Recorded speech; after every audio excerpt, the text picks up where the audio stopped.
Alright, we are live and let's start off. So आज की class में ना we are just directly going to jump onto जहाँ से हमने छोड़ा था. We discussed the three types of loops and now we are basically going to be further discussing other pseudocode standard method statements. मतलब हम statements देखेंगे कि अगर हमने कोई ऐसे specific चीज़ करनी हो तो उसके लिए what will be the code in pseudocode वगैरह वगैरह वगैरह. So याद रखो whenever we are dealing with computers ना, computers में it's very important कि हम always हमेशा no, there is one Ryan. एक ही है कभी कभार डबल शो हो जाता है इसी सीन है. सो या whenever you are dealing with computer programs, एक चीज हर कंप्यूटर के अंदर होती है. You provided some sort of data which is basically our input and then the computer gives you some sort of an output, right? या कोई data आपको देता है which is known as an output. So whenever we need to write input या output statements तो उसका क्या तरीकेकार होगा. सो उसको अभी हम डिस्कस करें जिसको मैं बोलूंगा pseudo code for input output statements. मतलब मैं ये बोलूँ कि अभी मैं आप लोगों में से किसी को जो आपको याद होगा कि मैंने एज वाले वो किया था फ्लो चार्ट आई गेस बनाए थे जिसके अंदर हमने किया था कि एज को हम लोग इनपुट ले रहे हैं राइट. सो अब उसी प्रोग्राम को फ्लो चार्ट की जगह आप ले आओ pseudo code में. अब pseudo code में whenever I need to take input some of something, so I write it in a way, I write the keyword input in all caps. Remember, it's all capital letters, say upper case के अंदर. And alongside input आपने क्या लिखना है, आपने लिख देना है वेरिएबल का नाम कि मतलब आप क्या चीज इनपुट कर रहे हैं. फॉर इंस्टेंस मैं अगर एज को कर रहा हूँ this sign is basically indicating कि दिस कैन बी एनीथिंग. सही है. अब लाइक फॉर इंस्टेंस मैं एज को कर रहा हूँ तो मैं कर सकता हूँ इनपुट एज. लेकिन एक चीज ध्यान ध्यान में रखना कि जब आगे मैं कोड के अंदर इस तरह लिख लूँ ना कि एज के अंदर मे बी मैं डाल एज के अंदर नहीं बल्कि अगर मैं इस तरह कर दूं कि इफ एज, अगर आगे मैं इफ स्टेटमेंट लगाऊं if age is less than 18 तो याद रखना कि जो भी एज की वैल्यू होगी ना ये एज की value it is going to come from the fact कि हमने ऊपर इनपुट लिया है किसी चीज का. So whatever you input up here वो ऑटोमेटिकली यहाँ से जाएगा एंड वो इधर स्टोर हो जाएगा एंड फिर आपका ये वैल्यू 18 से कंपेयर होगी. So whenever you need to take input of something तो you write the word input alongside the variable name. Just like that जब भी मैंने कोई आउटपुट कोई चीज करनी हो ना तो आउटपुट करने के लिए we always use the word keyword output या फिर you can also use print. लेकिन इट्स रिकमेंडेड बुक के मुताबिक कि आउटपुट यूज करो. So let's go with output. So output के बाद आपने ना लिखना होता है वेरिएबल का नाम. मतलब अगर मैं ये बोलना चाहूँ कि आप मुझे आउटपुट करो एज तो मतलब एज के अंदर अगर यहाँ पे कोई इनपुट करता है वो एज के अंदर इनपुट करता है 15 तो वो जब आउटपुट होगा तो आउटपुट के यहाँ पे जब आप लिखोगे ना आउटपुट एज तो उसको समझ आ जाएगी कि यू आर ट्राइंग टू से कि यार कोई वेरिएबल है उस वेरिएबल का नाम है एज. गो एंड चेक कि उस वेरिएबल की क्या वैल्यू है उसको आप प्रिंट कर लो and so you will get the value of 15 on the screen.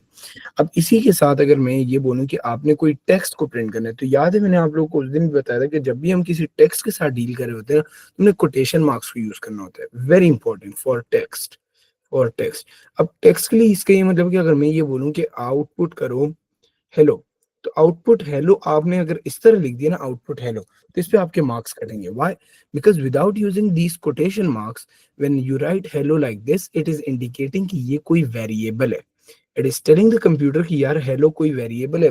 लेकिन क्योंकि आपके कंप्यूटर के अंदर कोई हेलो वेरिएबल होगा नहीं जैसे हम उस दिन देख रहे थे कि कोई वेरिएबल हेलो के नाम से डिक्लेयर नहीं होगा. जब कोई डिक्लेयर ही नहीं होगा तो उस सूरत में आपका मसला बन जाएगा and it's gonna give you an error right.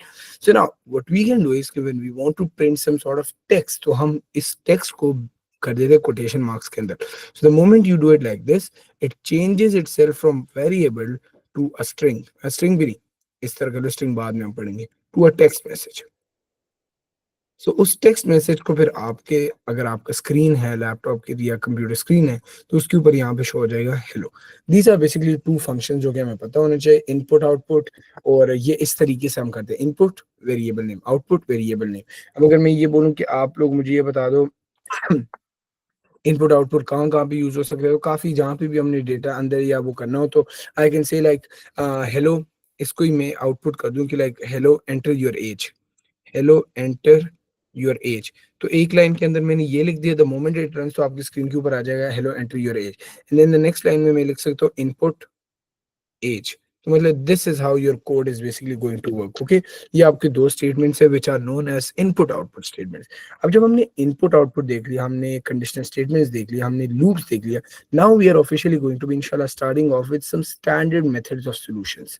ये वो चीजें हैं, दीज आर काइंड ऑफ, आप ये समझ लो कि ये जो मैं अभी आपको बता रहा हूँ standard methods of solutions, these are basically kind of pre-written codes जो कि हम बार बार यूज कर रहे होंगे, इसीलिए हम बोलते हैं कि यार these are like some standard solutions to some problems, like कुछ स्टैंडर्ड किस्म की प्रॉब्लम है जो कॉमनली होती है एंड उनको कोई स्टैंडर्ड तरीके से हम उसको सॉल्व करने की कोशिश कर रहे होते हैं, तो वो जो कोड्स होंगे ना उनको अभी हम पढ़ेंगे।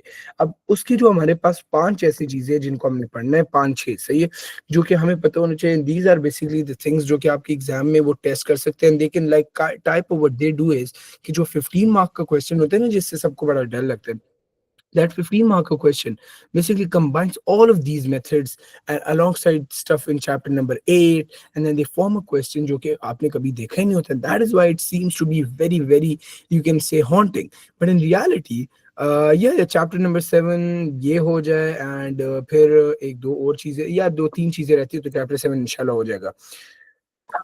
ऑल्सो आप लोग चैप्टर 7 जो है ना, चैप्टर 7 के अंदर हम जो पढ़ रहे हैं it is kind of being repeated in chapter number 8। सो आप ये अज्यूम कर लोगे ना, इफ यू ओपन बुक के अंदर chapter number 8, considering we don't need to study programming language, तो आप देखो कि जो हमने अभी तक की है सेम टू सेम चीज चैप्टर 8 में भी रिपीट की गई है, सिवाय वो कुछ चीजें हैं जो प्रोग्रामिंग के हम अलग से पढ़ेंगे, लेकिन मोस्ट ऑफ द टाइम जो भी हम सूडो कोड को पढ़ रहे होते हैं ना that is very much unique. सही, तो आप ये ना करो, या एग्जैक्टली तो हमारा चैप्टर 7 8 दोनों एक साथ चल रहे हैं, आप इस तरह इसको समझ लो कि we are trying to do both of them together. And now we need to discuss the standard methods of solutions today. I will try my best to cover as many as possible, at the same time ensuring कि आप लोग को भी अच्छे से समझ आ रही हो। So the very first standard problem जो हमने solve करना है ना, that is basically regarding totaling। सही है, अब द टोटलिंग जब हम बोलते हैं ना, ये वही टोटल है जो हम मैथ्स के अंदर बोलते हैं ना कि भाई ये 5 नंबर्स है, इनको टोटल करके मुझे सम बताओ। So you need to write a code that basically total a few numbers. अब इसका तरीका क्या है, इसका बेसिकली मतलब ये हुआ कि आपने इस तरह कर देना है कि अगर मैं एक वो करूं, कोई मैं इस तरीके से कोड लिखूं जो कि शुरू में अगर मैं ये बोलूं टोटल, या बल्कि इस तरह भी नहीं, एक सिनेरियो कर लेते हैं, अगर मैं इस तरह का बोलूं कि हर बच्चे के ना आपने मुझे मार्क्स बताने हैं, सही है, हर बच्चे के आपने बताने मार्क्स, मतलब मैं ये बोलूं कि I am trying to find the total marks of all students. अगर मैं आपको बोलूं कि I need to create a program which calculates total marks of all students, तो अब इसका क्या मतलब है, इस तरह के अगर और आगे मैं ये भी बता दूं कि हमारे साथ क्लास में 30 बच्चे हैं, 30 स्टूडेंट्स, अब इसका मतलब है I need to have a counter जो मैंने कल आपको बताया था जो कि 30 स्टूडेंट्स तक काउंट करेगा। फिर हमारे पास एक इस तरह का वेरिएबल होना चाहिए जो कि इंश्योर करेगा कि जब कोई मार्क्स उसके अंदर ऐड हो रहे, जैसे हम करते हैं ना कैलकुलेटर के ऊपर, एक बच्चे ने 15 ले लिए, +30 +70 +90 एंड इक्वल्स टू का जो फाइनल आंसर है वो जिस वेरिएबल के अंदर होगा, एक हमारे पास वो होना चाहिए। And this needs to continue जब तक 30 के 30 स्टूडेंट्स का वो ना हो। तो जो टोटलिंग वाला प्रॉब्लम है ना, इसको सॉल्व करने के लिए बेसिकली तरीका ये होता है कि whenever we want to find a total of something, whenever you want to find sum of something, remember ये अब आपको टोटलिंग एक scenario, it can be kind of given in a similar wording for a different sort of scenario, you just need to understand कि what's happening up here. So totaling might be used for maybe sum, might be used maybe for adding some numbers, some values, maybe also for the fact कि अगर मैं आपको बोलूं कि bro create a program that adds up maybe the reputation scores of the 100 employees in a company, अब वो भी totalling को ही मेक यूज कर रहा है। सो एग्जामिनर आपको ये नहीं बोलेगा कि टोटलिंग को यूज करो, he or she will give you a scenario जो कि आपने फिर देखना है उसको एनालाइज करके कि ओके टोटलिंग हो रही है तो I need to do something like this, ये इसका मकसद है जो आपको हम स्टैंडर्ड सॉल्यूशंस पढ़ाते हैं, सही है। अब टोटलिंग के अंदर आपने सबसे पहले ये देखना है कि जब भी आपको मैंने बोला था ना कि हम कोई काउंट कर रहे हैं, हम देख रहे हैं कि टोटल मार्क्स कितने होंगे, उसके लिए हमें कोई वेरिएबल इंश्योर करना होगा ना कि हमारे पास हो। लेट्स से अगर मैं टोटल मार्क्स कर रहा हूँ तो उसके लिए मैं सबसे पहले बनाऊंगा एक वेरिएबल टोटल, जिसके अंदर मैं सारे के सारे सब बच्चों के मार्क्स ऐड करते जाऊंगा, तो वो इस वेरिएबल के अंदर होगा। अब आप मुझे एक बात बताओ, जब मैं टोटल कैलकुलेट करना चाहूँ, किसी नंबर का टोटल कैलकुलेट करके मैं ये बोलना चाह रहा हूँ कि यार अगर मेरे पास एक बच्चे के 15 आ गए तो ये टोटल एक वेरिएबल है, इसके अंदर 15 डाल दो। फिर अगले बच्चे के 10 आ गए तो ये इसके अंदर डाल दो, ये 25 हो गए। फिर 20 आ गए तो 20 इसके अंदर डाल दो, 45 हो गए। एंड लेट्स से आखिरी बच्चे के 30 आ गए तो वो मैंने 40 के अंदर डाल दिया, तो I get 75। And so I print this on to the screen output. तो ये बेसिकली तरीकाकार यहाँ पे हो रहा है। अब इसके लिए हमने इंश्योर करना है कि यार जब हम किसी चीज का टोटल कैलकुलेट कर रहे होते हैं तो टोटल तो हमेशा जीरो से होगा। लाइक जब तक मैंने फर्स्ट बच्चे के मार्क्स नहीं ऐड किए तो टोटल के अंदर जीरो होगा, right? So I will be initializing the variable total with zero. Now this thing is basically known as initialization. याद रखो जब भी आपने अपने कोड को एक्सप्लेन करना होता है ना, तो उसके लिए हम कमेंट्स डाल सकते हैं। उसके ये दो स्लैशेस फॉरवर्ड स्लैश आप डालो तो ये आप कमेंट्स कर रहे हो, मतलब ये आप बता रहे हो कि कोड के अंदर क्या हो रहा है। तो मैं यहाँ पे बता रहा हूँ दिस इज इनिशियलाइजिंग। इसको हम आगे भी पढ़ेंगे, अगर आपको अभी समझ नहीं आए तो कोई मसले की बात नहीं। ये बेसिकली जब भी मैंने कोड को एक्सप्लेन करना होता है ना, ये दो स्लैशेस का ये मतलब है कि भाई जो मैंने लिखा है इसको रन नहीं करना। इट इज जस्ट कि आप कोड को एक्सप्लेन करो। लाइक अब मैं टोटल के अंदर जीरो डाल रहा हूँ, कमेंट के आगे this is basically known as comment. Okay, this is known as comments. तो कमेंट्स कभी भी रन नहीं होते, लेकिन इट टेल्स द एग्जामिनर कि okay you are trying to do this thing, सही। So this is known as comment. अब हम सबसे पहले अपने टोटल को ना जीरो कर दिया हमने। यू कैन राइट इट, नहीं जो सूडो कोड मैं अभी आपको बता रहा हूँ ना, आपने इंश्योर करना है कि आप उसी सूडो कोड फॉर्मेट को फॉलो करें।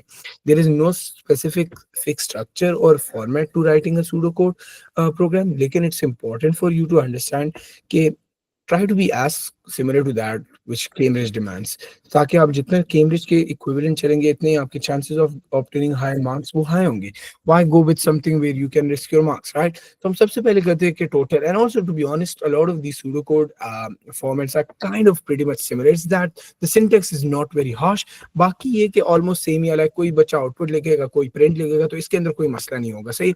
सो we first of all initialise our variable total with zero.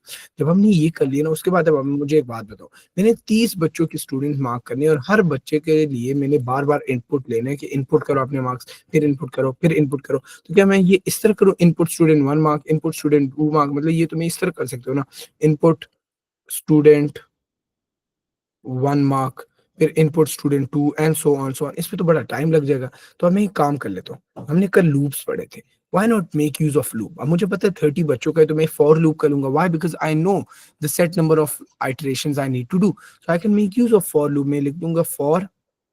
अब यहाँ पे क्योंकि काउंटर के अंदर जब भी मैंने आपको बोला था ना कि फॉर लूप में हमने पहले से काउंटर को डिक्लेयर नहीं करना होता, क्योंकि वो खुद नीचे नेक्स्ट काउंटर होते हैं, वो खुद इसको मॉडिफाई कर देते हैं। तो हम यहाँ पे लिख देते हैं फॉर, आगे मैं डाल देता हूँ counter, for counter arrow starting from the very first student all the way to the 30th student। आपने करना क्या है, you need to first of all take input, and input के अंदर आप क्या डालोगे, स्टूडेंट मार्क। आपने स्टूडेंट मार्क्स लेने हैं। एंड अब जब ये मे बी फर्स्ट बच्चे का स्टूडेंट मार्क हो, और जब ये फर्स्ट बच्चे का स्टूडेंट मार्क मेरे पास आएगा, इसका मैं क्या करूंगा, I will be adding this mark into total, right? तो आप ये बोल दोगे कि टोटल के अंदर आप डाल दो स्टूडेंट मार्क। लेकिन इट्स नॉट ओनली दिस, क्योंकि इसका एक मसला है, ये जो मैंने अभी कोड किया है ना, इसके अंदर एक इशू है। आपको लग रहा होगा कि ओके इनिशियली मेरे वेरिएबल टोटल, टोटल के अंदर क्या था, टोटल बस जीरो। अब एक बच्चे ने अपने मार्क्स इनपुट किए, ये मेरे पास इनपुट है, सही। उसने मार्क्स इनपुट किए 15, यहाँ पे आ गए 15। अब you might be like okay this is working fine, but what if ये लूप चल गया, यहाँ पे मैं क्या डालूंगा, यहाँ पे मैं डाल दूंगा नेक्स्ट काउंटर। अब ये जब नेक्स्ट काउंटर पे पहुंचेगा एंड सेकंड बच्चा अपने मार्क्स ऐड कर देगा 20, तो यहाँ पे ये 20 और 15 ऐड नहीं हो रहे, क्योंकि आप लोग देखो ये बोल रहे हैं कि टोटल के अंदर आपने डायरेक्टली स्टूडेंट मार्क की जो भी वैल्यू हो इसके अंदर डाल दे। तो जब मैं 20 को इनपुट करूंगा तो ये 15 की जगह डायरेक्टली 20 आ जाएगा। This is not what we want, because we are trying to find the total, right? या we can also write it from 0 to 29, बिल्कुल एक ही बात है। Writing from 0 to 29 is also 30, 1 to 30 is also 30, क्योंकि 1 to 30 करते हैं या 0 to 29, ये कल की क्लास में हमने काफी डिटेल में डिस्कस कर लिया था, तो आप वहां पे देख सकते हो। नो, यही तो मसला है, हमें तो चाहिए कि वो टोटल मार्क्स कैलकुलेट करे, ये नहीं कि वो हाईएस्ट मार्क को इधर करता जाए, हमें ये नहीं चाहिए। अब हम क्या चाहते हैं, हम चाहते हैं हम कोई इस तरह का प्रोग्राम लिखें, इसके अंदर अगर पीछे 15 था ना, तो वो 15 के अंदर 20 को ऐड करें और यहाँ पे हमारे पास फाइनल जो आंसर आएगा ना, ये 35 बन जाए रादर देन 20। अब इसको करने के लिए करना ही होता है there, this is the point where totalling comes in, कि हम टोटल के अंदर ना स्टूडेंट मार्क से पहले एक काम कर लेते, व्हाई नॉट टोटल के अंदर जो टोटल की वैल्यू है ना, टोटल की वैल्यू उसके अंदर स्टूडेंट मार्क को ऐड कर दो। तो हम इस तरह कर लेते हैं कि मतलब टोटल के अंदर जो प्रीवियस टोटल की वैल्यू थी ना, लाइक फॉर इंस्टेंस अभी अगर हम इसी सिनेरियो को डील करें तो हमारे पास पहले टोटल की पुरानी वैल्यू क्या थी? 15। मतलब हमने पहले 15 इनपुट किया था व्हिच वाज़ इन टोटल। अब 15 के अंदर हमने बोल दिया कि स्टूडेंट की न्यू वैल्यू क्या है? 20। So you get the answer as 35 and now you store this 35 in your new total and so this loop repeats क्योंकि यहाँ पे 35 आप 15 फिर करो तो ये 15 फिर आ जाएगा यहाँ पे।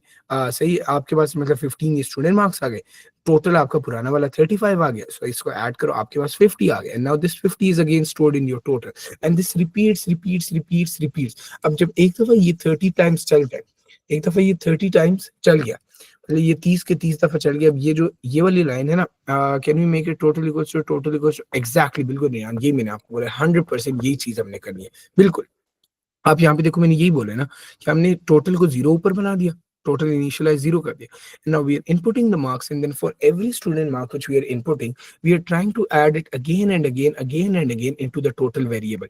एंड जब एक दफा मुझे एक बात बता दो, जब हम इस पॉइंट पे पहुंचेंगे, इस पॉइंट पे जहाँ पे ये ब्लू लाइन है, इधर पहुंचने तक ये 30 टाइम्स ये लूप चल चुका होगा, राइट? सो इसका मतलब है जो मेरा टोटल वेरिएबल है this will contains marks for all 30 students, मतलब मेरे पास टोटल आ चुका होगा।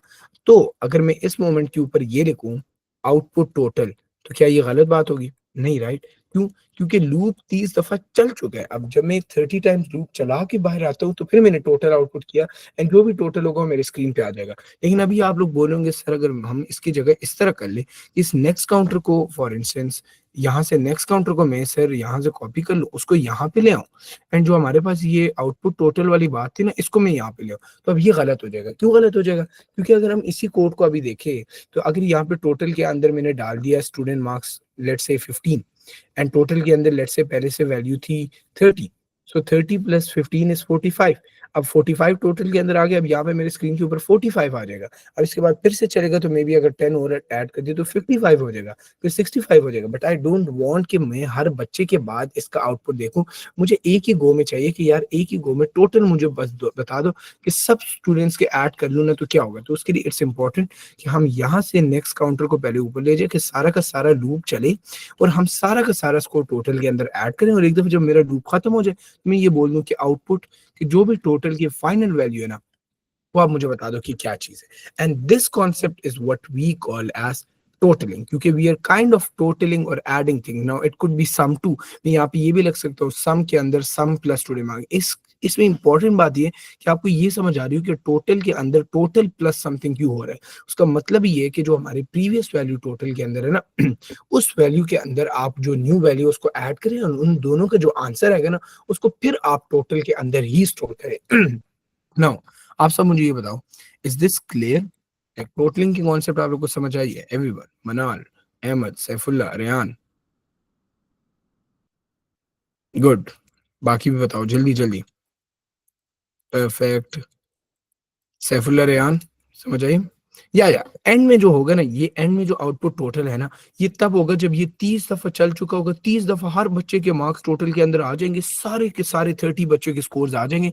तो जो आखिर में हमारे टोटल की फाइनल वैल्यू होगी ना वो यहाँ पे आउटपुट हो जाएगी and so at the end it's going to output the total and our program is gonna end. समझ आ गई रेहान, सैफुल्ला? Any questions? या आर वी गुड टू गो?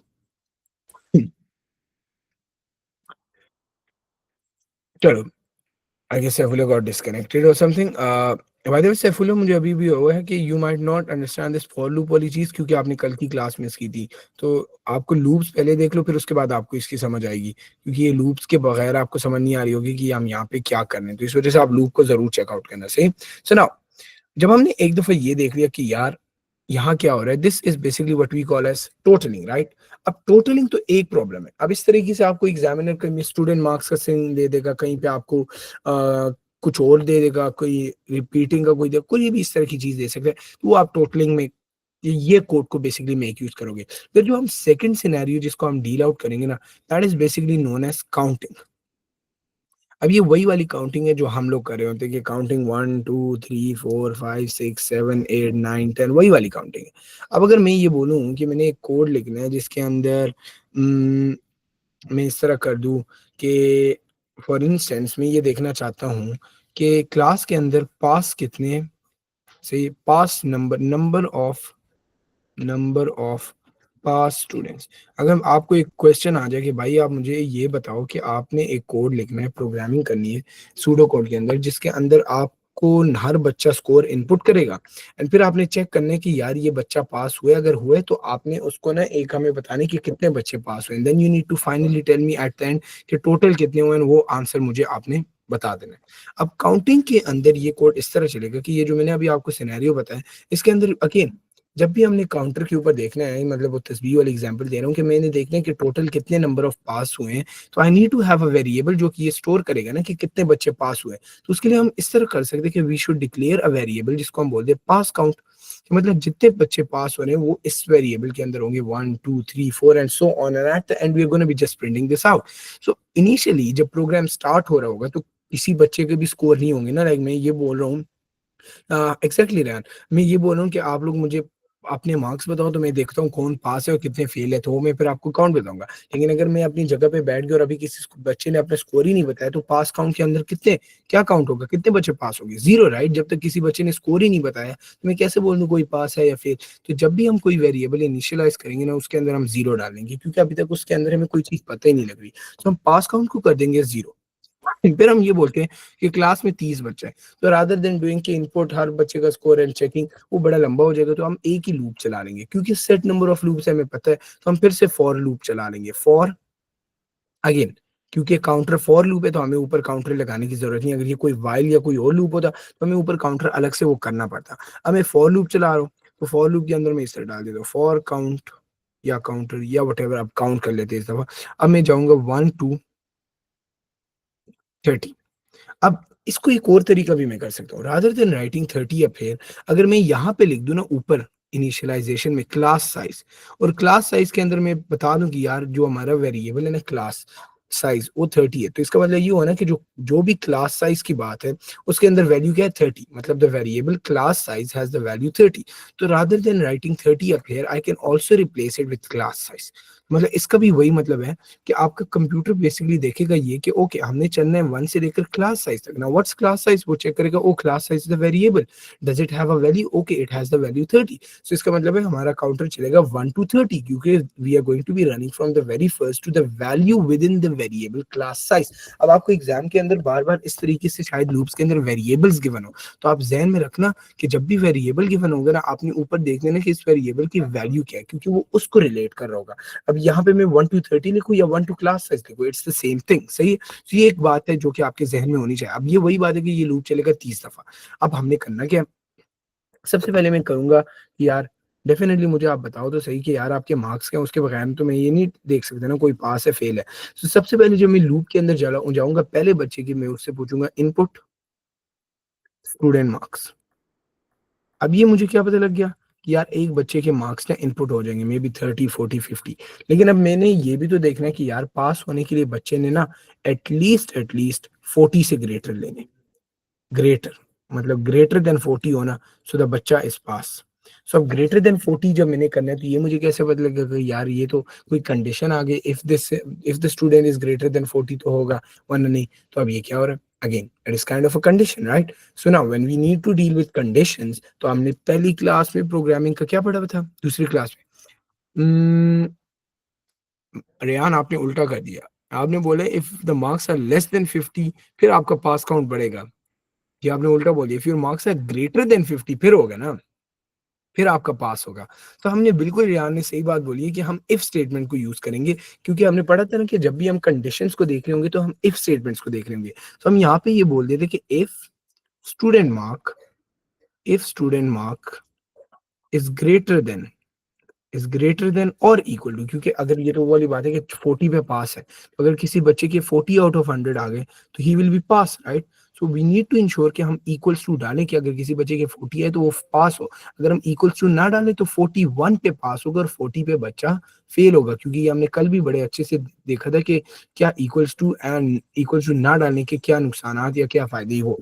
हम सबसे बोलेंगे कि इफ स्टूडेंट मार्क जो भी वो इनपुट है, अब ये स्टूडेंट मार्क मुझे कहाँ से पता लग रहा है, ये वो ऊपर मैंने वेरिएबल में इनपुट ले लिया, तो आई एम सेइंग कि input some sort of variable, and उस वेरिएबल के अंदर जो भी वैल्यू आप होगी ना, if that is greater than और इक्वल टू 40, फिर हमारे पास यहाँ पे हमने बनाया हुआ है एक पास काउंट। तो पास काउंट के अंदर हमने क्या कर देना है, आपने पास काउंट के अंदर पास काउंट प्लस 1 कर देना है। अब वही पिछली वाली लॉजिक कि पास काउंट प्लस 1 इसीलिए करेंगे कि ऐसा ना हो कि अगर तीसरा बच्चा पास हो रहा है ना, तो वो यहाँ पे डायरेक्टली प्लस 1 1 1 1 ना रहे, तो वो पिछले बच्चों को भी ऐड करके लाएगा। अगर ओरिजिनली एक बच्चा पास हो गया, फिर अगला बच्चा फिर पास हो रहा है, तो वो 1 को फिर ना लाए, वो 1 प्लस 1 करके 2 लाए। तो इस वजह से हम बोलेंगे पास काउंट प्लस 1 और उसके वैल्यू फिर से अपने पास काउंट के अंदर ही डाल देनी है। अब क्योंकि हम यहाँ पे सिर्फ ये देखना चाह रहे हैं कि कितने बच्चे पास हुए, तो हम यहाँ पे इसको कर देंगे एंड इफ, क्योंकि हम सिर्फ ये देखना चाह रहे हैं ना कि कितना बच्चा पास हो रहा है। एंड फिर यहाँ पे मैं कर दूंगा next count. And now this loop is basically going to continue okay okay my bad, count को स्मॉल आपने कर देने से next count. Now this will continue and at the end I might say कि ओके आउटपुट कर दो कितने मेरे पास टोटल पास काउंट है, पास काउंट। एंड सो ये सारे के सारे क्लास साइज में देखेगा जितने टोटल बच्चे, उसको चेक करेगा कि यार 40 से कितने बच्चों ने ज्यादा लिए, जिसने 40 से ज्यादा लिए तो उसका पास काउंट के अंदर एक ऐड होगा। एंड ये लूप चलेगा चलेगा चलेगा जब तक 30 के 30 बच्चों का वो ना हो जाए। एंड जब सबका हो जाए तो हम आखिर में आउटपुट कर देंगे pass count. But now if I want to kind of make it even a bit more मजेदार सा, सो व्हाई नॉट, मैं आप लोग को एक बात बोलूंगे, यार मुझे ये भी तो पता लगाना है कि यार 30 बच्चों में ओके पास कितने, ये तो समझ आ गई, why not also find out कि यार फेल इसमें कितने हैं। तो अब मैं ये देखना चाहूँ कि इसके अंदर फेल कितने, तो उसके लिए माइन्यूट से एक कोड मुझे ज्यादा करना होगा। एक तो मुझे ये देखना है कि यार फेल के लिए कितना काउंट होगा, तो I will have to add a fail count, right, जो ये स्टोर कर सके कि कितने बच्चे फेल है। तो मैं ऊपर डाल दूंगा फेल काउंट, और फेल काउंट की ओरिजिनल वैल्यू 0 होगी क्योंकि शुरू में तो कोई फेल नहीं हुआ। फिर फेल का मुझे पता बेसिकली लगेगा इसी एंड स्टेटमेंट के अंदर, इफ स्टेटमेंट के अंदर। आप मुझे एक बात बताओ, इसी इफ स्टेटमेंट को अगर हम थोड़ा गौर से देखें, अगर किसी बच्चे के ग्रेटर देन 40 आ गए तो वो तो पास है, लेकिन व्हाट इफ उसके ग्रेटर देन 40 ना है, तो हम क्या बोलेंगे एल्स।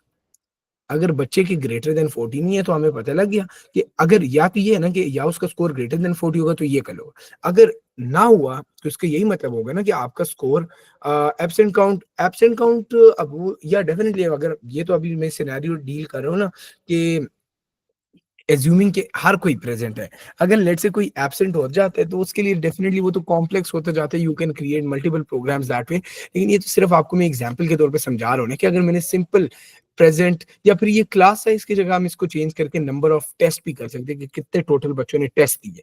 से अब वो मैं क्लास साइज की जगह ये कर दूं तो ये अब मैं ओरिजिनली बता दूंगा कि अब ये वेरिएबल लिखने का फायदा ये होता है ना कि अगर मैं ये बोलूं कि एक कोड मैंने लिख दिया क्लास साइज, यहाँ पे मैंने क्लास साइज लिख दिया।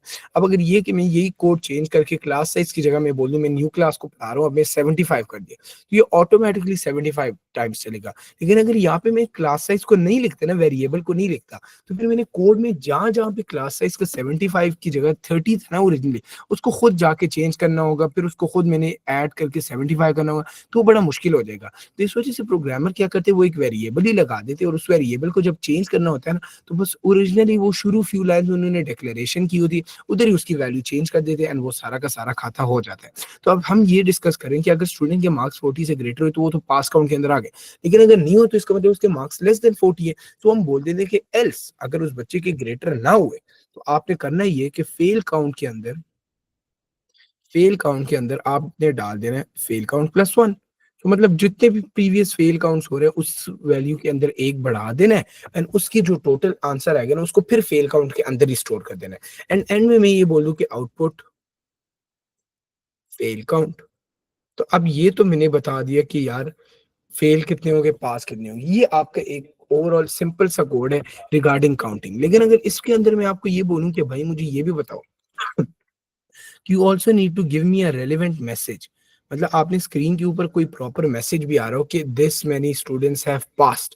अब ये पास काउंट को जब मैं आउटपुट करूंगा ना तो मेरी स्क्रीन के ऊपर एक नंबर आएगा। लेट्स से अगर मैं एज्यूम करूं कि क्लास के अंदर 25 बच्चे पास है, 5 बच्चे फेल है, तो अगर मैं अभी वाले कोड को रन करूँ ना तो हमारे पास डायरेक्टली जो स्क्रीन के ऊपर होगा ना, इस तरह स्क्रीन के ऊपर दो ही वैल्यूज आएंगी, हमारे पास आएगा 25 एंड 25 के नीचे आ जाएगा 5। अब इसके अंदर कोई मैसेज नहीं हो रहा कि कोई पास है या फेल है। मैं अगर ये लिखना चाहूँ कि यार यहाँ पे मेरे पास ये भी आ रहा हो कि दिस इज पास, एंड यहाँ पे मेरे पास आ रहा हो कि दिस इज फेल, तो अगर मैंने कोई इस तरह का टेक्स्ट इंक्लूड करना हो तो उसके लिए मैं क्या करूंगा, तो उसके लिए करना ये कि आपने इसी कोड के अंदर ना थोड़ी सी मॉडिफिकेशन कर देना। आप लोगों ने पहले लिख देना है, कोटेशन मार्क्स डाल देंगे, आपने कोटेशन मार्क्स डाल के बोल देना है number of pass students, and जैसे ही आप नंबर ऑफ पास स्टूडेंट्स लिखेंगे ना, आपने आगे डाल देना है प्लस, और प्लस के बाद या फिर वो मैं आप लोग को आगे कोड के अंदर बता दूंगा, इसके काफी सिंबल्स हैं। लेकिन अभी के लिए आप लोग ये समझ लें, output number of pass students कितने पास है, और प्लस आपने बता दिया कि यार आपने प्रिंट कर देना है पास काउंट। या फिर हम यहाँ पे यूजुअली प्लस करते हो या फिर कॉमा भी कर सकते हो। इसको आगे हम चैप्टर नंबर 8 में बेहतर गाइड वो कर लेंगे कि कौन सा वाला आपने यूज करना है, क्योंकि इसमें काफी सिंबल्स हैं। लेकिन अभी के लिए आप ये अज्यूम करो कि आप प्लस यूज करो। एंड नीचे भी मैं इसी तरीके से कर रहा हूँ, नम ऑफ फेल स्टूडेंट्स। एंड यहाँ पे भी मैं वही बात कर दूं कि plus fail count. So now when you run this program, the thing that's going to happen is कि it's going to output first number of pass students वाली line, and उसके अंदर आपके स्क्रीन के ऊपर आ जाएगा number of pass students, and उसके बाद वो आगे प्रिंट कर देगा 25, और फिर नीचे के लिए वो कर देगा number of fail students और प्लस कर देगा 5. This is basically what we call as the counting standard problem का solution. Now आप लोग मुझे ये बताओ कि या ये जो आपको इतना कॉम्प्लेक्स सा कोड मैंने सामने लिख के दिया हुआ है, ये आप लोग को समझ आई? आपको हर लाइन की समझ आ रही है कि हर लाइन में हम क्या करें? देखो, P2 जो है ना वो डिफिकल्ट नहीं है। P2 में मसला ये है कि लोगों को हर लाइन की समझ नहीं आती कि यार हम ये कर रहे हैं, क्यों कर रहे हैं। अब आपको ये पता है ना कि फॉर काउंट के अंदर ये 1 to क्लास साइज लिखने का मतलब क्या है। जब आपको हर लाइन का मतलब आ जाएगा ना, तो आप सब कुछ बहुत अच्छे से डील आउट कर सकोगे।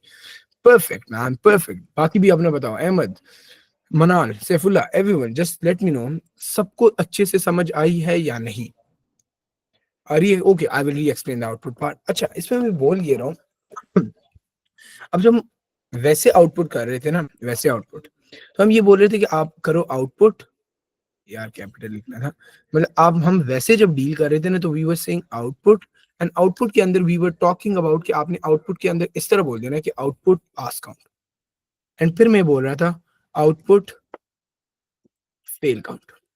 अब जब जब मैं इस दो को रन करता हूँ ना, तो एक मसला है कि यार ये तो आपके वेरिएबल के वैल्यू को स्टोर कर प्रिंट कर रहे हैं ना। तो अब अगर ऊपर में जाऊं, मैं ये देखूं कि ये 30 बच्चों के अंदर 25 काउंट आ गया पास का, और फेल का काउंट हमारे पास आ गया जाके 5। तो अब जब ये इसको आउटपुट करेगा ना, तो अगर ये मेरी स्क्रीन है ना, स्क्रीन, क्योंकि स्क्रीन के ऊपर वैल्यूज आएंगी राइट, तो पहले ये कोड रन होगा, तो आपका पास काउंट के अंदर आ जाएगा प्रिंट 25। क्यों? क्योंकि आपके वेरिएबल पास काउंट की वैल्यू क्या है 25, एंड फेल काउंट की वेरिएबल की वैल्यू क्या है 5, तो ये 5। लेकिन अब मैं ये बोलूं कि यार आप ये प्रोग्राम ले जाओ किसी लेम मैन के पास, काइंड ऑफ आप इसको ले जाओ किसी स्कूल के टीचर के पास, एंड उस टीचर को ये रन करके दो, तो उसको 25 तो नजर आ रहा है, लेकिन उसको ये समझ नहीं आ रही कि भाई इसमें ये 25 वाले पास हैं या फिर ये फेल हैं, और इसी तरीके से 5 वाले पास हैं या फिर फेल है। हमने कोई इसके साथ मैसेज नहीं लिखा राइट, हमने कोई मैसेज नहीं लिखा। तो जो मैंने ऊपर आपको बताया, ये बेसिकली मैं ये बता रहा हूँ कि यार अगर हमने इसी के साथ कोई मैसेज को भी इंक्लूड करना है ना, तो मैसेज को इंक्लूड करने का तरीका ये होगा कि आप करोगे आउटपुट, आउटपुट के बाद हम जब भी कोई स्क्रीन के ऊपर टेक्स्ट लाना चाहे ना, कि मतलब हेलो, कोई भी मैसेज लाना चाहूँ ना, तो उसके लिए मैं यूज करूंगा कोटेशन मार्क्स। तो I will be opening 2 quotation marks. इसके अंदर मैं कोई टेक्स्ट लिखूंगा जो कि टेक्स्ट स्क्रीन पे आ जाएगा, like I can make use of num of pass students. इसका ये मतलब है कि जब मैं इसको रन करूंगा ना, तो मेरे स्क्रीन के ऊपर आ जाएगा, मेरे स्क्रीन के ऊपर आ जाएगा, यहाँ पे अगर मेरी स्क्रीन है ना, तो इसके ऊपर लिखा हो जाएगा नम ऑफ पास स्टूडेंट्स। लेकिन अब मैं ये भी तो नहीं चाहता कि सिर्फ नंबर ऑफ पास स्टूडेंट्स हो, मेरे पास आगे काउंट भी तो आना चाहिए राइट। तो उसके लिए मैं ये बोलूंगा प्लस हमने क्या डाल देना है, पास काउंट। तो ये एक लाइन के अंदर मेरे पास एक सेंटेंस आ गया, जो कि पहले number of pass students, plus उसी के साथ आपने कर देना पास काउंट जो कि है 25, तो नंबर ऑफ पास स्टूडेंट्स 25। और इसी तरीके से जो मैं नीचे वाले फिर से फेल स्टूडेंट्स के लिए करूंगा, मैं करूंगा output number of fail students plus fail count. तो यहाँ पे आ जाएगा नंबर ऑफ फेल स्टूडेंट्स, और यहाँ पे उसकी वैल्यू आ जाएगी 5। तो it's more of kind of, आपको कभी कभार एग्जाम के अंदर वो बोल सकते हैं कि राइट मीनिंगफुल आउटपुट, सही है, या फिर मीनिंग या फिर वो कहते हैं कि राइट प्रॉपर टेक्स्ट मैसेज, सही। तो ये जो टेक्स्ट मैसेज होता है ना कि कोई चीज क्या कर रही है, तो this is how you are going to be writing text messages right. तो इसको आप इस तरह भी कर सकते हैं, output number of pass students, और यहाँ पे अगली लाइन के अंदर आप कर दो आउटपुट पास काउंट। ये भी एक ही बात है, लेकिन काइंड ऑफ जब कभी कभार एग्जाम में जगह कम होती है, तो आप दो अलग अलग करने के बजाय इसको एक ही लाइन के अंदर भी ला सकते हो। तो अहमद, अब मुझे आप बताओ, is this no plus is shown कि यार अब देखो if I am running this code ना, नंबर ऑफ पास स्टूडेंट्स। अब ये सही, आप मुझे एक बताओ, ये लाइन को आपको समझ आ रही है कि output number of pass students का क्या मतलब है? इसका मतलब है कि आपकी स्क्रीन के ऊपर नंबर ऑफ पास स्टूडेंट्स आ जाएगा। लेकिन अगर मैं ये बोलूं कि इसी लाइन के अंदर मैंने कोई और चीज भी आउटपुट करनी है, इसी लाइन के अंदर, इसी इसी लाइन के अंदर मैंने एक और चीज भी आउटपुट करनी है, तो मैं डायरेक्टली यहाँ पे पास काउंट तो नहीं लिख सकूंगा ना। उसके तो जो आपका कंप्यूटर होगा, जो आईडी होगा, कंपाइलर होगा, उस कंपाइलर को समझ ही नहीं आएगी कि यार आप क्या करना चाह रहे हो। तो जब हम उसको बताना चाह रहे हैं कि एक तो आपने ये कर दिया, इसी के साथ एंड आपने ये पास काउंट को भी प्रिंट करना है, तो जब एंड वाली बात आती है ना, तो हम प्लस बोल देते हैं कि यार ये भी आउटपुट करो एंड इसके साथ साथ भाई पास काउंट को भी आपने आउटपुट करना है। तो वो आपको ये प्लस का ये मतलब है, it's not to show a message, it is kind of, अगर मैं ये बोलूं कि मैं इसको इस तरह लिख दूं, output pass count, and at the same time मैं लेट्स से फेल काउंट को भी करना चाहूँ, तो मैं यहाँ पे कर सकता हूँ कॉमा डाल के फेल काउंट भी डाल दो।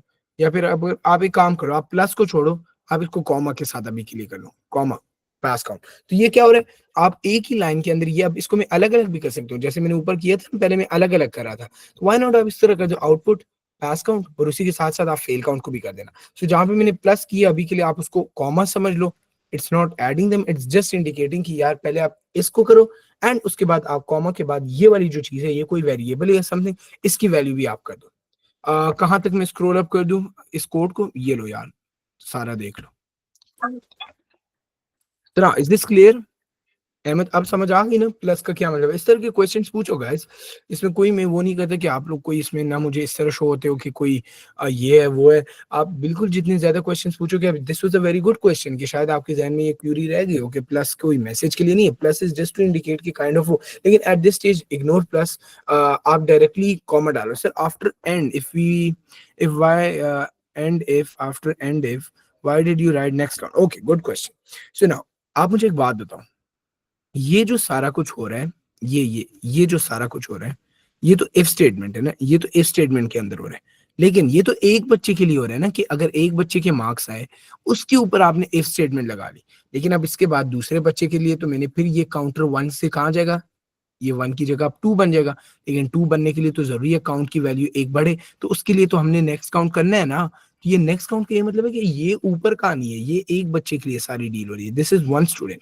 लेकिन इस एक स्टूडेंट की कहानी जब हो जाए, तो अब जब सेकंड स्टूडेंट के लिए जाएंगे, तो हम नेक्स्ट काउंट करेंगे and it's gonna go up here and then it's gonna repeat all the way from count and turn done done done continue. ये बेसिकली ये लॉजिक है इसके पीछे। Now we have basically discuss two common standard methods of solutions. Right now we have 15 minutes left, so why not create a kind of, थोड़ा सा ना मैं बोलता हूँ कॉम्प्लेक्स से एक चीज बना लेते हैं। अगर आपको मैं ये बोलूं कि यार दिस इज समथिंग जो कि बहुत कॉमनली टेस्ट होता है, बहुत ज्यादा टेस्ट होता है, so very very important. And with this इंशाल्लाह फिर हम क्लास को एंड कर लेंगे। या डेफिनेटली आप इसको वेबसाइट पे ट्राई करना चाहो, आप डायरेक्टली इस कोड को लिखो वेबसाइट के अंदर, जैसे ये इसके अंदर तो मैंने डिक्लेरेशन भी की हुई है। This is basically what I was referring to declaration. ये मतलब मैं बता रहा, बल्कि this is not declaration, this is initialization. Declaration मैंने कल बाद में फिर चेक किया, declaration is basically in chapter number 8। तो जब हम चैप्टर 8 में वो डिस्कस कर लेंगे ना, तो फिर आपके सारे कोड्स अच्छे से चल जाएंगे। अभी क्योंकि टाइम कम है, चलेगा सही से इंशाल्लाह। सो लेट्स मूव ऑन, ये आखिरी चीज कर लेते हैं, फिर उसके बाद ना हम अगर टाइम हुआ तो हम चेक कर लेंगे। Also my battery is running low, it's 12%, सो उसके बाद वो करेंगे सही। सो ना अभी अहमद आप यहाँ पे फोकस कर लो, दिस इज वेरी इंपॉर्टेंट, ये मिस ना हो जाए सही।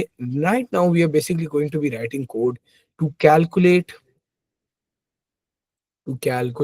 अगर आपको मैं ये बोलूं कि आप एक कोड मुझे लिख कर दो जो कि मैक्सिमम नंबर मुझे फाइंड करके दे, मुझे मिनिमम नंबर भी फाइंड करके दे, एंड मुझे एवरेज भी फाइंड करके दे। मैं आपको ये बोलूं कि भाई आप 100 नंबर्स इनपुट करो, 100 नंबर्स, उन 100 नंबर्स में सबसे मैक्सिमम वैल्यू जो है उसको अलग आपने मुझे बताना है, सबसे छोटी वैल्यू मिनिमम वो अलग बताना है, एंड जो इन सब वैल्यूज का एवरेज है वो भी बताना है। तो ये कोड देखने में तो बड़ा डरावना लगता है, लेकिन आप एक बात बताओ, इसको करने के लिए बेसिकली तरीका ये होता है ना, कि अगर मैं आपको बोलूं कि भाई मुझे ये बताओ मैक्सिमम में कैसे फाइंड कर सकता हूँ, मतलब मैं रेहान को बोलूं कि रेहान भाई आप मुझे ना 5 नंबर्स बताओ, तो Rehan might be like 7, 15, 92, 63, may be 75। अब हमें कैसे पता लग रहा है कि इसके अंदर सबसे बड़ी वैल्यू 92 है? How am I getting to know कि 92 सबसे बड़ी वैल्यू? मैंने देख लिया राइट, बट कंप्यूटर को तो इसकी समझ नहीं आ रही कि यार 92 सबसे बड़ी होगी। कंप्यूटर को करने के लिए ना, कंप्यूटर एक चीज कंप्यूटर एक ज़हन में एक बात लाता है, वो बोलता है कि भाई why not do one thing. Computer बड़ा ना होशियार बंदा है, कंप्यूटर करता है इस तरह, एक सेकंड यार, एक मेल आ गई, लेट मी सी इसकी आ गई। ओके, एक उसकी थी। ऑलराइट, सो कंप्यूटर ये करता है कि यार हम एक काम करते हैं, हम ना 7 को कंपेयर करते हैं किसी चीज़ के साथ। If 7 is greater than that, तो वो मैक्सिमम होगी। अगर हम वो सारे के सारे वैल्यूज़ पे अप्लाई कर लेना, तो हमारे पास सबसे ग्रेटेस्ट वैल्यू आ जाएगी। मतलब ये कि व्हाई नॉट, हमारे पास सबसे छोटी वैल्यू क्या हो सकती है? मतलब अगर मैं बोलूँ काउंटिंग के अंदर सबसे छोटी वैल्यू मेरे पास 0 है, राइट? तो अगर मैं starting from the first value में चेक करूँगा कि यार जो मेरे पास 7 है, is this 7 greater than 0? Yes it is. So why not ऐसे कर लेते हैं कि जो मेरा मैक्सिमम वाला वो है ना, उसके अंदर मैं डाल देता हूँ वैल्यू 7। अब मैक्सिमम के अंदर वैल्यू आ गई 7। ओरिजिनली मैंने ये बोला था कि जो मेरे सबसे मैक्सिमम वैल्यू है ना, दैट इज़ बेसिकली 0। अब हमने उसको सबसे छोटी वैल्यू को डाले ना, हम उसके साथ कंपेयर करें। अब नेक्स्ट टाइम मैं देखता हूँ कि मेरे पास वैल्यू आ गई 15। अब I will be like, is 15 greater than the maximum value which is 7? Yes it is. Why not at 15 and I replace 7 with 15। तो हमने 15 मैक्स के अंदर डाल दिया। अब उसके बाद मैं देख रहा हूँ कि मेरे पास आ गए 92। तो मैं बोलता हूँ, इज 92 ग्रेटर देन 15? सो या इट इज। तो मैं बोल देता हूँ कि मैक्सिमम के अंदर आप 92 डालो। फिर इट्स गोना कंटिन्यू, फिर हम बोलेंगे is 63 greater than 92? No it's not. So यहाँ पे क्या ही रहेगा? 92 ही रहेगा। फिर हम बोलते थे कि is 75 greater than 92? No it's not. So 92 ही रहेगा। तो now if I output the max value, तो मैक्स वैल्यू मेरे पास क्या आएगी? 92। दिस इज द लॉजिक जो कि आपका कंप्यूटर बेसिकली यूज कर रहा होता है to find the maximum value. हम अपने एक वेरिएबल बनाते हैं मैक्सिमम, उसको हम सबसे छोटी वैल्यू के साथ असाइन कर देते हैं जो कि होती है 0। So we compare all these values with the least possible value. Like first element को हमने सबसे 0 से कंपेयर किया, तो डेफिनेटली उससे बड़ा होता है। फिर हम हर एलिमेंट को ना एक दूसरे के साथ कंपेयर कर रहे होते हैं, वेनेवर कोई वैल्यू एक से बड़ी आ जाती है ना, तो उसको रिप्लेस कर देती है। एंड जैसे आप लोगों ने देखा, यहाँ तक consecutively values are being replaced, लेकिन फिर हमें मैक्सिमम वैल्यू 92 मिल गई, तो 92 को कोई चीज रिप्लेस नहीं कर सका। एंड सो मेरे पास फाइनल मैक्सिमम 92 ही आ गया। At the same time minimum का तरीका ये है कि मिनिमम के लिए लॉजिक जो यूज होती है ना, वो इसी का ऑपोजिट होता है। अब अगर मैं ये बोलूं कि आपने ना कोई नंबर, मुझे 100 नंबर्स इनपुट करने हैं, लेकिन यू नीड टू इंश्योर कि all these values are basically less than 100, तो मैं एक काम करता हूँ, मैं मिनिमम के अंदर ना सबसे पहले ये ज्यूम कर लेता हूँ कि सबसे बड़ी वैल्यू मेरे पास क्या आ सकती है मेरे रेंज के अंदर। तो डेफिनेटली मैंने बोला 100 से छोटी वैल्यूज और 100 तक हो, तो मैं मिनिमम के अंदर सबसे पहले डालूंगा 100। फिर मैं बोलूंगा कि यार इन सारे वैल्यूज को ना आप कंपेयर करो। मे बी यहाँ पे अगर मैं 17 कर लूँ एंड यहाँ पे मैं 4 कर दूँ, तो अब ये आपने इसको चलाना है। वी नीड टू सी कि सबसे छोटी वैल्यू क्या है। अब मैं सबसे पहले 17 को कंपेयर करूंगा। इज 17 लेस देन 100 या फिर लेस देन मिनिमम? आप मुझे ये बताओ, मिनिमम के अंदर एट दिस मोमेंट क्या वैल्यू है? It is 100, right? So is 17 less than 100? Yes it is. तो हम मिनिमम के अंदर 17 ले आएंगे, तो वो 17 इधर आ गया। अब हम नेक्स्ट को लाते हैं, is 15 less than 17? Yes, it is. तो मिनिमम के अंदर 15 आ गया। Now we are going to check it against 92. Is 92 less than 15? No, it's not. यार इसको skip कर देते हैं, टाइम कम है। So it's not. So हमारा वही 15 ही रहेगा। फिर हम चेक कहते हैं, is 63 less than 15? No, it's not. तो 15 ही रहेगा। Finally आखिरी एलिमेंट को देखा, is 4 less than 15? Yes, it is. तो हमारा 4 आ गया। इसके बाद कोई एलिमेंट है नहीं, तो हम ये बोल देते कि जो मेरे पास मिनिमम नंबर है, दैट इज बेसिकली 4। ये बेसिकली मेथड यूज हो रहा है to calculate maximum and minimum. And जो एवरेज है ना, एवरेज तो आपको पता है, एवरेज कैलकुलेट करने का तरीका ये होता है कि अगर मैं अभी आपको बोलूं कि रेहान भाई ने मुझे 4 नंबर्स ये इनपुट किए, तो इन 4 का मैं टोटल फाइंड करूंगा, टोटल इन 4 का। एंड फिर मैं ये चेक करूंगा कि एवरेज मैंने डेफिनेटली इस तरह होता है कि अगर ये 4 स्कोर्स हैं, टेस्ट के स्कोर्स हैं, and total is test total is 100, मतलब हमने 4 बच्चों के एवरेज लिए हैं जो कि ये 4 बच्चों के स्कोर्स हैं, तो टोटल हम करेंगे ऑफ स्कोर पहले, मतलब हम 4 वैल्यूज को ऐड कर देंगे, all of them add, and then फिर हम टोटल मार्क्स को देखेंगे। जो आप लोग परसेंटेज नहीं करते, वो एवरेज होती है बेसिकली। टोटल मार्क्स 4 टेस्ट है, तो 400 हमारे पास आने चाहिए, तो हम इन सब के स्कोर्स को ऐड कर देंगे, जो कि इस सिनेरियो में हमारे पास बनते हैं। Let's see, let me add them up, calculator. So it's going to be 17 plus 15 plus 92 plus 63. So we get 187, and then we are going to be dividing the two. Uh, oh sorry, ये तो मैंने आपको वो बता दिया, average इसे तो नहीं बोलते, सॉरी, माय बैड। एवरेज का मतलब ये होता है, ये तो मैंने आपको वो बता दी, स्कोर एवरेज का ये मतलब होता है कि यार ये जो 4 वैल्यूज है ना, इनमें से ये 4 वैल्यूज किसी ने इनपुट की, वो तो मैंने आपको मार्क्स टोटलिंग का एवरेज बता दिया, माय बैड। एवरेज का बेसिक मतलब ये होता है कि हमारे पास अगर ये 4 वैल्यूज है ना, इन 4 वैल्यूज़ में एवरेज स्कोर क्या है? मतलब एक बच्चा एवरेज, मतलब ये 4 स्कोर्स हैं 4 बच्चों के, इसमें एवरेज स्कोर क्या है? जब हम बोलते हैं ना कि क्लास का एवरेज स्कोर क्या है, तो वो कैलकुलेट करने के लिए हम ये करते हैं कि हम सारे वैल्यूज़ को ऐड करते हैं, ऐड ऑल मार्क्स या ऐड ऑल वैल्यूज़, जो कि इस सिनेरियो में हमारे पास आते हैं 187, and then you divide that total sum with the number of values, num of values. तो अगर हमारे पास अभी 4 वैल्यूज़ है, तो अगर हम 187 को 4 से डिवाइड करें, तो हम ये बोल सकते हैं कि यार जो हमारा क्लास का एवरेज स्कोर है ना, that average score is around 46.75। इसी तरीके से आपके सीआई के अंदर थ्रेशोल्ड्स भी होते हैं, दे सी कि एवरेज स्कोर बच्चों का कितना है, एंड देन दे सी कि जिस बच्चे का अगर ये इतने बुरे बच्चों का हुआ है, तो वो कहते हैं कि जिस बच्चे के 46.75 से ज़्यादा आ गए, ही और she might be getting A और A stars, the one getting less than 46.75 might be getting Cs और Ds, and so on. This is basically how your whole programming, like how this whole world of mathematics work where you need to calculate average. But ये तो हमने एक practical वो देख लिया, now we need to see कि यार इसका हम कोड कैसे लिखेंगे। तो कोड लिखने के लिए same to same can we use decimals in pseudo code? या यू कैन, लेकिन वो हम चैप्टर 8 में पढ़ेंगे। देयर आर बेसिकली जब आप इनपुट लेते हो ना, तो इट्स अप टू यू, अगर आप इनपुट करना चाहते हो कोई 2.5 नंबर, तो आप ये भी कर सकते हैं, लेकिन उसके डेटा टाइप होती है वो हम again it's gonna come in chapter number 8। सो अभी के लिए आप एज्यूम कर लो कि हम होल नंबर्स के साथ डील करें, सही है। एंड डेफिनेटली अगर आपकी कोई वैल्यू आती है 46.75, तो you can also output that, तो इसमें कोई मसले की बात नहीं है, डेसिमल्स हो, ये सारे डील आउट हो सकते हैं। अब अगर मैं ये आप लोग को बोलूँ कि भाई मुझे आपने कैलकुलेट करने हैं ये तीनों चीजें एक ही प्रोग्राम के अंदर, तो उसके लिए तरीका ये है ना कि हम इस तरह बोल देते हैं कि हम सबसे पहले बोल दें मैक्सिमम मार्क, मैक्सिमम मार्क। अब मैक्सिमम मार्क के अंदर हमने क्या बोला था कि हम सबसे छोटी वैल्यू अज्यूम करेंगे, तो यहाँ पे आ जाएगा 0। फिर जस्ट लाइक दैट मैं बोल दूंगा कि यार क्योंकि एक ही प्रोग्राम में तीनों करें, या तो हम कर देंगे मिनिमम मार्क, मिनिमम मार्क। तो मिनिमम मार्क के अंदर मेरे पास क्या आ गया, वो भी 0 आ गया। फिर क्योंकि मैंने एवरेज भी कैलकुलेट करनी है, तो मैं एवरेज भी कर लेता हूँ। एवरेज भी इनिशियली क्या होगी, 0 ही होगी। तो ये तीनों तो मैंने इनिशियलाइजेशन कर दिए, मैंने कमेंट डाल दिया कि यार I am trying to do initialization. सही है, बट आई एम, ये कमेंट के बाद आप एक्सप्लेन करते हो कि यार आप करना क्या चाहते हो। कभी कोई कंफ्यूजिंग कोड लिख रहे हो ना, तो इंश्योर करना कि आप ये कमेंट से एक्सप्लेन करो कि एग्जामिनर को समझ आए कि आप करना क्या चाहते हो। सही है, अब हमने कर दी इनिशियलाइजिंग। अब इसके बाद मैंने सबसे पहले करना है कि यार मेरी क्लास के साइज है वो जो भी हो, जो भी हो, यहाँ पे मैं बता दूं क्लास साइज एक वेरिएबल है, वो क्लास के साइज को let's say for in in this instance में 20 रख लेता हूँ कि 20 बच्चों की क्लास है। अब मैंने चलाना है लूप, मैं चलाऊंगा for count 1 to class size, मतलब क्लास साइज तक ये लूप चले कि ये जितने 20 बच्चे जितना भी है, ये 20 दफा लूप चलेगा। एंड हर उसमें हमने करना ये कि हम बोलेंगे इनपुट मार्क्स। जब आप इनपुट करेंगे मार्क्स, तो हम बोलेंगे ये कि यार अगर अगर आपके मार्क्स इफ मार्क्स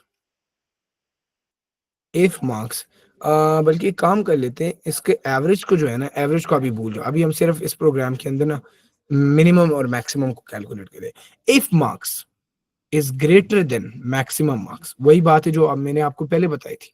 यार हम चेक करते हैं कि अगर मेरे पास कोई वैल्यू है 15, अगर वो 15 ओरिजिनली 0 से बड़ी हो जाती है, अगर वो बड़ी हो जाती है जैसे मैं आप लोग को ऊपर बताया था ना, तो वो मैक्सिमम मार्क को रिप्लेस कर देगा। सो हम बोले if marks are greater than maximum mark, तो आपने क्या करना है, आपने मैक्सिमम मार्क के अंदर ना, मैक्सिमम मार्क उसके अंदर जो हमने इनपुट वाले मार्क्स लिए ना, उसके साथ उसको रिप्लेस कर देना है।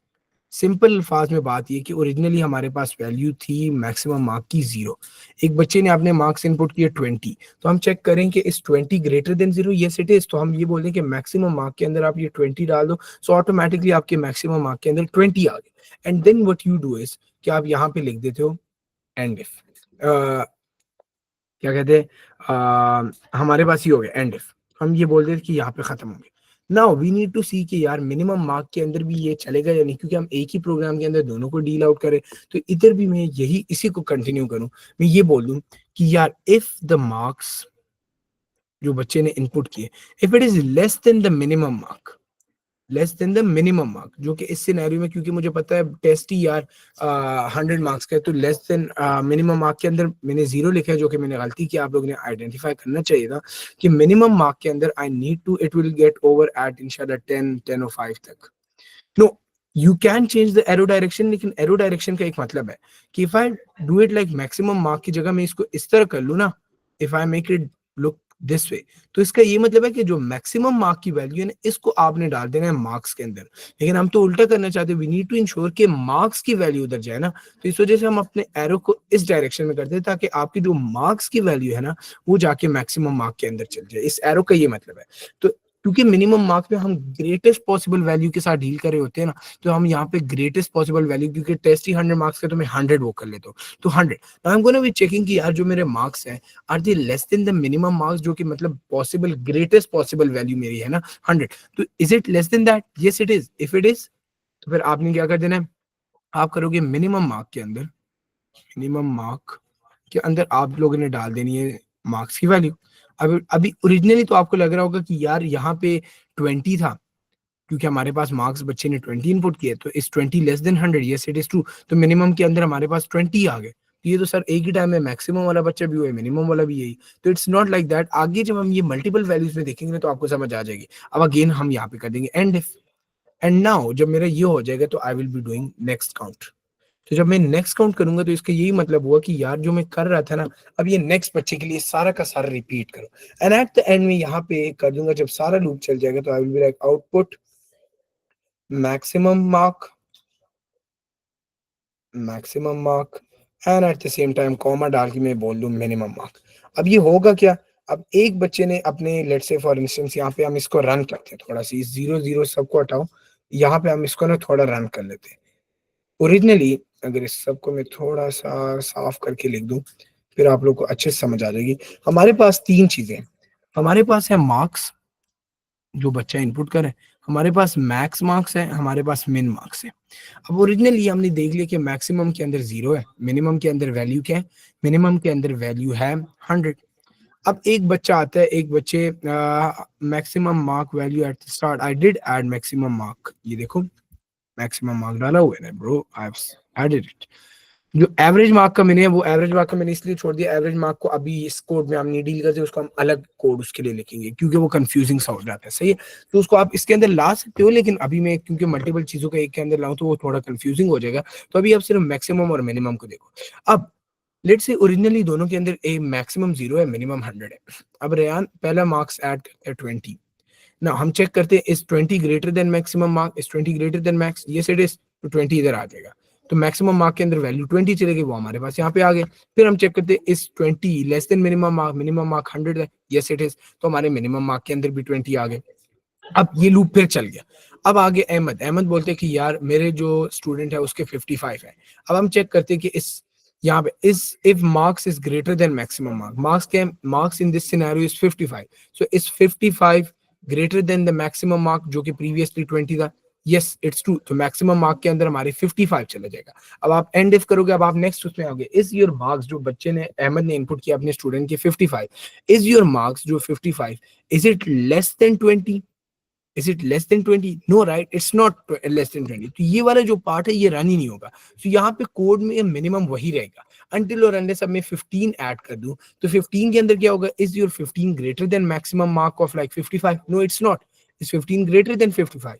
No it's not, it's not possible. तो हम क्या करेंगे, यहाँ पे वैल्यू 55 ही रहेगी, लेकिन जो मिनिमम होगा ना, मिनिमम रिप्लेस हो जाएगा विद 15। क्यों? जब हम नीचे जाएंगे तो वो बोलेगा इफ 15 इज लेस देन 20, तो फिर ये इट्स ट्रू, तो यहाँ पे हमारे पास 15 होगा। एंड इसी तरीके से कंटिन्यू होकर जब आउटपुट होगा तो हमें पता लग रहा है कि जो मेरे मैक्सिमम है वो आउटपुट हो जाएगा 55, और जो मिनिमम है वो मेरे पास आउटपुट हो जाएगा 15। This is basically how you are, बिल्कुल यार, दिस इज बेसिकली बस मनाल एंड ही हो रही है। This is basically how you are going to be calculating maximum mark and minimum mark. जो एवरेज की बात है, एवरेज को हम कल डील कर लेंगे, तो let me just remove it from here. उसका हम अलग एल्गोरिथम लिख लेंगे टू कैलकुलेट एवरेज। यहाँ पे लिख लूं कि मैं भूल ना जाऊं, आप लोग भी याद करा देना, टू कैलकुलेट एवरेज। अब आप लोग मुझे जल्दी जल्दी ये बता दो, ये जो अभी तक हमने तीन स्टैंडर्ड सॉल्यूशंस पढ़े, बल्कि चार, मिनिमम मैक्सिमम और काउंटिंग एंड टोटलिंग। ये इन तीनों के सूडो कोड में आपको सब कुछ समझ आए कि हम हर हर लाइन में क्या कुछ लिखना चाह रहे हैं, उन चीज के पीछे क्या क्या लॉजिक है। Is it confusing, is it anything which, is there anything जो कि आप लोग को समझ नहीं आ रही, if there is any sign जो कि आपको थोड़ा इरिटेट कर रहा है, तो मुझे फौरन बताओ, so that I can explain what's going on in that specific section. Perfect, that's great to know. Ahmed, Saifullah, आप लोग को भी समझ आई है या नहीं?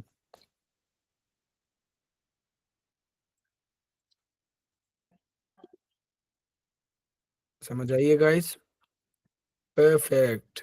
बिल्कुल बिल्कुल सैफुल्ला, आप कल की रिकॉर्डिंग देखो तो आपको इंशाल्लाह इंशाल्लाह और अच्छे से समझ आ जाएगी। सही है, इंशाल्लाह you are gonna do great. So या ऑफ कोर्स इंशाल्लाह। सो विद दैट, यार रेहान, रेहान किधर है? कोई नहीं यार, रेहान शायद वो ऊपर लिखा हुआ है, नजर नहीं है इसके निशान। नहीं नहीं यार, रेहान कोई नहीं। रेहान भाई is a very is going for elections. ये अल्लाह खैर करे, उसके इलेक्शंस चल रहे हैं। सो या अभी सीन ऐसा है कि guys that's all for today, let me just and up the recording. सही है, स्टॉप द रिकॉर्डिंग। या स्कूल में बिल्कुल।